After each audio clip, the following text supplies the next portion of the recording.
ইতিমধ্যেই আমরা দেখেছি সাভার সহ সারা বাংলাদেশে কিন্তু এই মরণবেদী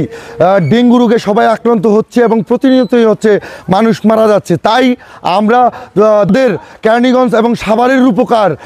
মোহাম্মদ আমানুল্লাহ আমান ভাই, সাবেক ঢাকসুর ভিপি এবং ব্যারিস্টার ইরফান ইবনে অমি ভাইয়ের নেতৃত্বে এবং তাদের নির্দেশনায় আমরা ডেঙ্গু প্রতিকার করার জন্য নিজ অর্থায়নে আমরা আজকে নেমেছি বিএনপিকে মানুষ ভালোবাসার জন্য